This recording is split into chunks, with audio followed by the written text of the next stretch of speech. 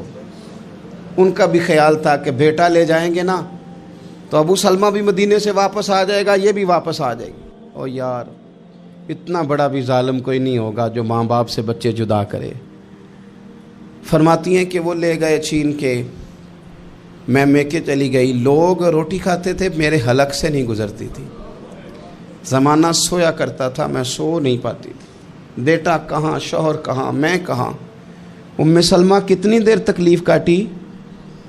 جناب ام سلمہ کہنے لگی لوگوں 1-2 دن نہیں، پورا سال بیت گیا، پورا سال، پر جے سونا ہی میرے دکھ وچ راضی، جے سونا ہی مارو مارو مینو مار مکاؤ، میں کوئی عذر نہ پیش لے آواں، او جے سونا ہی میرے دکھ وچ راضی، پھر سکھ نو چلے ڈاواں۔ فرمایا سال بیت گیا، لوگ صبح اٹھ کے کام کاج پہ لگ جاتے، کپڑے بدلتے، ڈیوٹیاں کرتے، اور میں سویرے اٹھ کے اس جگہ آ جاتی جہاں میرا شوہر اور میرا بیٹا بچھڑا تھا۔ میں سارا دن روتی، آہوزاری کرتی، حضور کے مدینے کی طرف منہ کر کے میں تڑپتی۔ سال بیت گیا، سال، ایک ہفتہ نہیں نکلتا بچوں کے بغیر۔ بڑے بڑے سیانے لوگ پردیس جاتے ہیں تو بچوں کی فوٹو دیکھ دیکھ کے روتے ہیں، لیکن کہتی ہیں ماں تھی، بیٹا بچھڑا اور پھر بیٹا بیمار ہو اور ماں سے جدا ہو، کتنی تکلیف کا منظر ہے۔ آپ فرماتی ہیں کہ 1 سال بیت گیا اور میں نے کسی کی منت نہیں کی، میں نے کوئی شکوہ نہیں کیا، اس لیے کہ جس حال میں رب و رسول رکھیں، یہ حوصلہ، یہ صبر، یہ توانائی۔ 1 سال کے بعد میرے چچا کا بیٹا میرے پاس سے گزرا، تڑپتے دیکھ کر کہنے لگا میری بہن تو سارا دن روتی رہتی ہے۔ تو میں نے کہا بھائی تمہیں کیا بتاؤں، اس کا شوہر چلا جائے، بیٹا جدا ہو جائے، وہ کیا کرے گی؟ فرماتے اس نے جا کے میرے باپ سے، اپنے والد سے، میرے خاندان والوں سے کہا اس کی سزا کب ختم ہوگی؟ اس غریبنی کا قصور یہ ہے کہ یہ مدینے والے کا کلمہ پڑھتی ہے، اس کی غلطی یہ ہے کہ یہ مسلمان ہو گئی ہے، دین حق قبول کر لیا ہے، کیوں نہیں تم خیال کرتے؟ کہتے ان کے دل نرم ہوئے، وہ رضامند ہوئے مجھے مدینے جانے پہ۔ پھر اس نے کوشش کی میرے سسرال پیغام بھیجے، کب بس کرو، اور بچہ تو چڑیا کا جدا ہو جائے تو وہ تڑپا کرتی ہے، اور تم نے ایک جیتی جاگتی ماں کا بیٹا جدا کیا ہے۔ وہ بھی نرم ہوئے، رب نے اسباب بنائے، میرا بیٹا مجھے ملا۔ کہنے لگے تو رہ جا، میں نے کہا نہیں، تم مسلمان نہیں ہو، تمہیں پتہ نہیں نا، میں یہاں نہیں رہ سکتی، مجھے مدینے ہی جانا ہے۔ اکیلی اتنا سفر، جنگلوں کا رستہ، پہاڑی رستہ طے کر لو گی؟ میں نے کہا میں کر لوں گی۔ جنوں ویک کے ٹھر دیاں اکھیاں نے تو جنوں ویک کے ٹھر دا سینہ ہے، ربا تیری ساری خدائی چ ایک کی تے شہر مدینہ ہے۔ کہتی میں اونٹ پہ بیٹھی، بیٹا میں نے گود میں بٹھا لیا، میں سفر کرنے لگی، پر دل میں کھٹکا تھا کہ اتنا لمبا سفر، بیٹا چھوٹا ہے، کیسے کروں گی؟ کہتے مجھے عثمان بن طلحہ مل گئے، کہنے لگے کہاں جا رہی ہو بہن؟ میں نے کہا مدینے۔ کہنے لگے اکیلے جاؤ گی؟ میں نے کہا جانا تو ہے نا، کوئی ساتھ چلے نہ چلے پر شہر رسول تو جانا ہے نا۔ آپ فرماتی ہیں میں نے عثمان بن طلحہ سے نیک بندہ کوئی نہیں دیکھا، میرے اونٹ کی لگام تھام لی۔ جب مجھے اونٹ پہ بٹھاتے تھے نا، اونٹ بٹھا کے چلے جاتے تھے، میں بیٹھ جاتی تھی تو آ کے لگام تھامتے تھے۔ جب کہیں مجھے اتارتے تھے تو اونٹ بٹھا کے چلے جاتے تھے، میں اتر جاتی تھی تو اونٹ کو باندھتے تھے۔ سونا ہوتا تھا تو اونٹ بٹھا دیتے، میں اتر جاتی، وہ دور جا کے لیٹ جاتے۔ فرماتی تھی پھر میرے لیے میرے رب نے اسباب پیدا کیے اور میں مدینہ پہنچی، میں شوہر سے ملی، اور لوگوں میرے نصیب دیکھو، میں رہنے کہاں لگی؟ حضور کے مدینے میں، شہر رسول میں، شہر رہ پائے نظر ہوش میں آ، یہ کوہ نبی ہے۔ میں حضور کے حرم کی زمین اور قدم رکھ کے چلنا، ارے سر کا موقع ہے او جانے والے، مدینے کے خطے خدا تجھ کو رکھے، غریبوں فقیروں کے ٹھہرانے والے۔ کہتی ہے میں وہاں بسنے لگی۔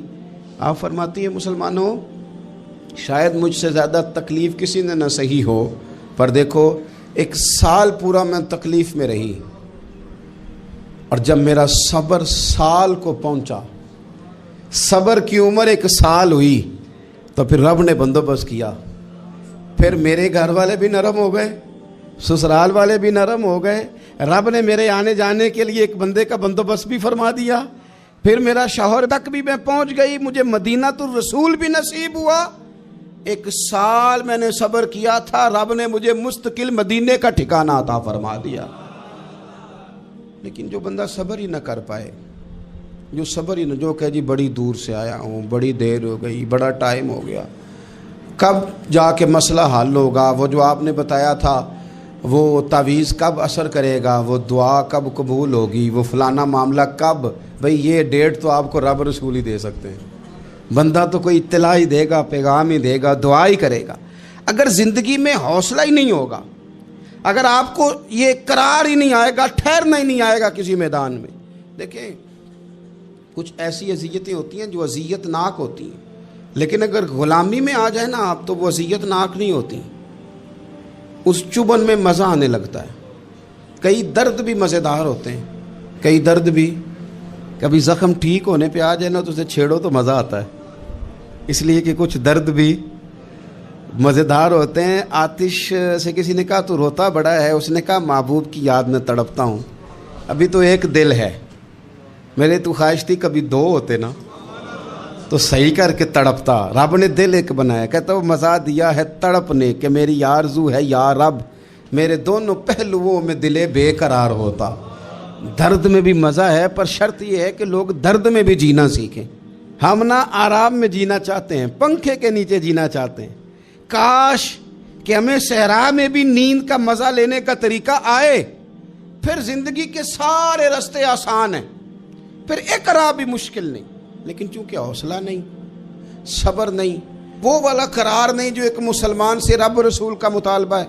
حدیبیہ کے موقع پہ نا نبی پاک صلی اللہ علیہ وسلم نے جو شرطیں کافروں کے ساتھ طے کی تھی نا، حضور نے نور بصیرت سے کی تھی نا، تو انہی شرطوں نے پھر فتح کے باب کھول دیے۔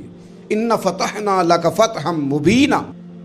ایک شرط یہ تھی کہ اگر کوئی مسلمان مدینے سے مکے آئے گا تو مکے والے واپس نہیں کریں گے، رکھ لیں گے۔ پھر غور کریں، کوئی مسلمان اگر مدینے سے مکے آئے گا تو مکے والے واپس نہیں کریں گے، اور اگر کوئی بندہ مسلمان اپنے آقا کی مرضی کے بغیر مسلمان ہو جائے اور وہاں سے وہ مدینے آئے گا تو حضور پناہ نہیں دیں گے۔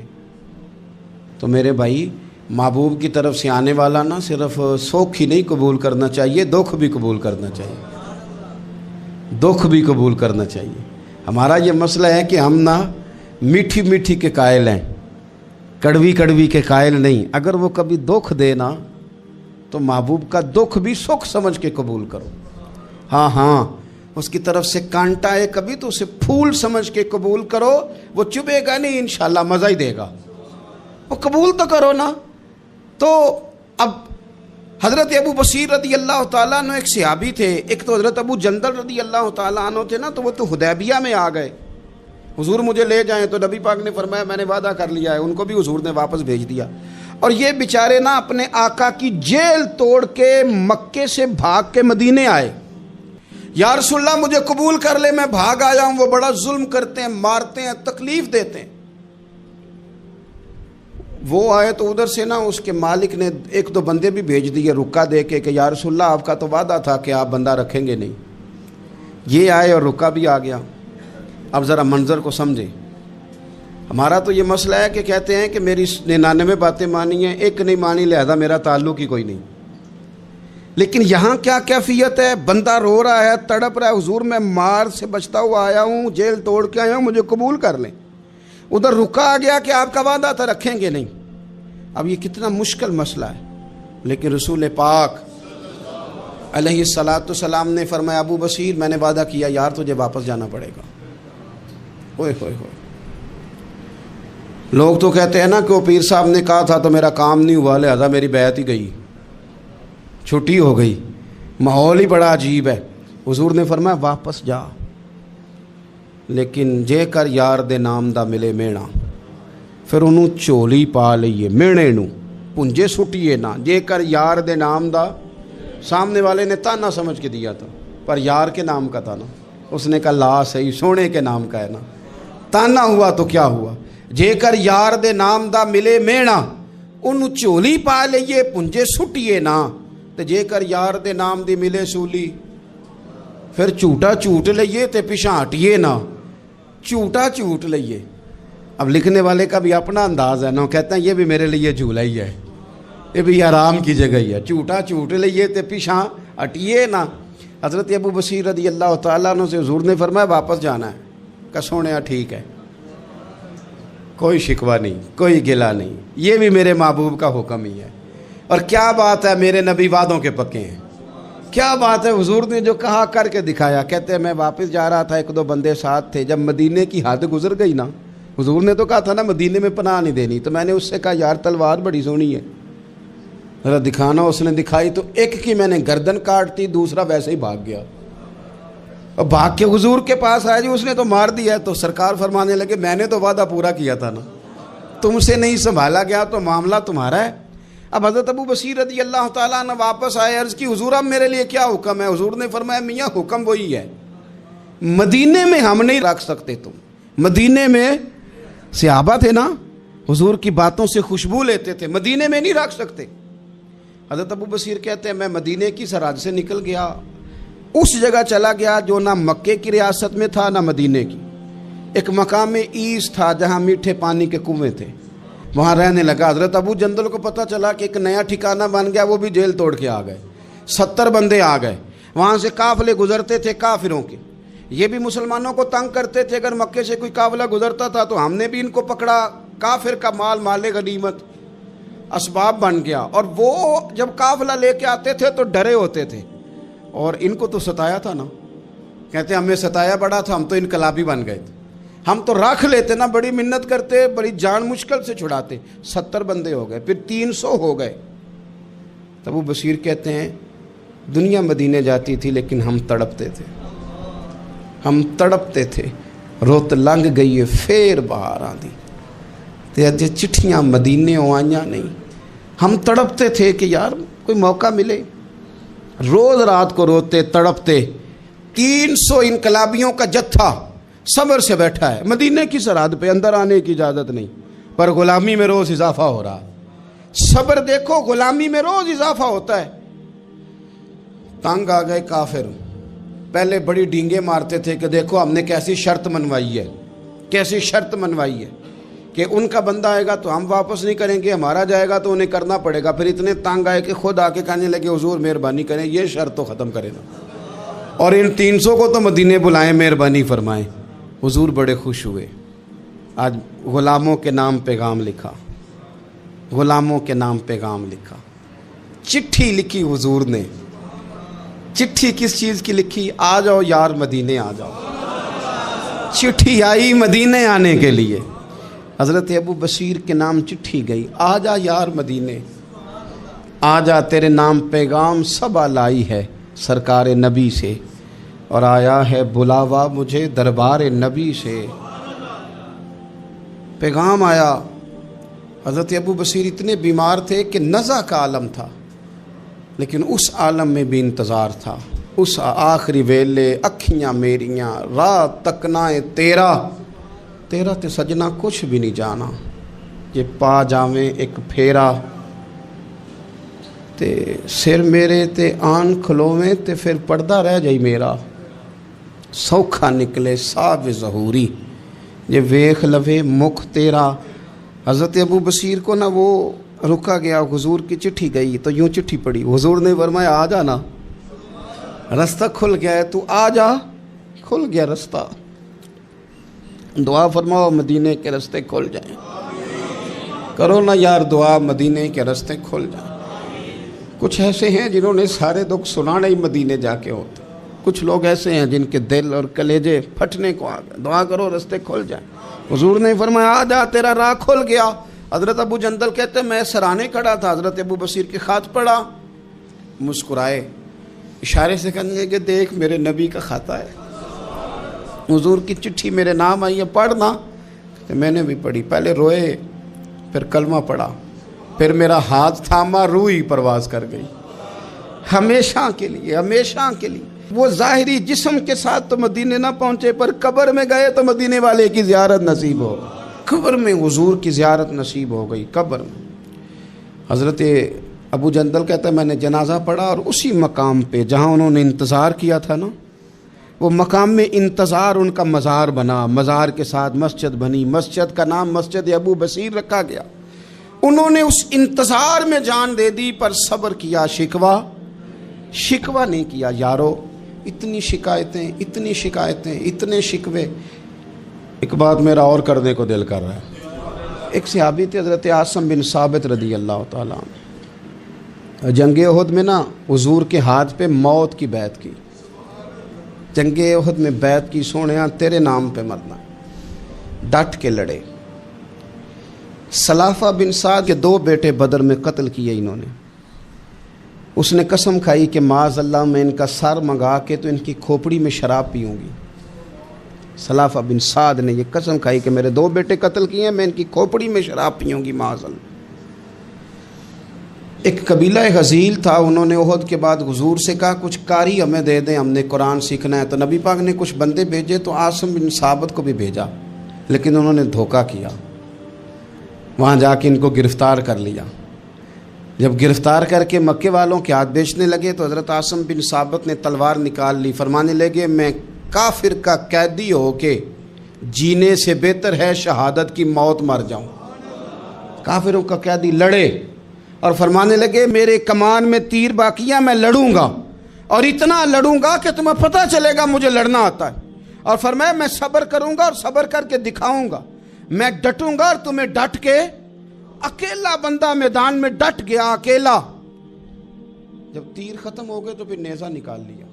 یہ بات آپ کو اس لیے سمجھا رہا ہوں کہ کچھ لوگ کہتے ہیں جی میں اکیلا کیا کروں، تو یہ آخر میں یاد رکھیں کہ صبر آپ نے کرنا ہے چاہے اکیلے بھی رہ جائیں، حوصلہ کرنا ہے چاہے اکیلے بھی رہ جائیں۔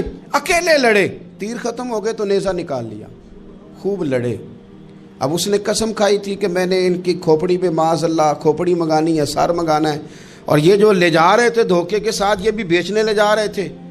تو جب تھک گئے نا اور چاروں جانب سے جسم میں تیر پہ وسط ہو گئے تو دعا مانگی، اکیلا بندہ اور صبر کا مقام، دعا مانگی، کہا اے اللہ میں نے آخری دم تک تیرے دین کی حفاظت کی ہے، اب تو میرے جسم کی حفاظت کرنا، ان کے ہتھے نہ چڑھ جائے میرا جسم۔ حضرت عاصم بن ثابت رضی اللہ تعالیٰ عنہ شہید ہو گئے۔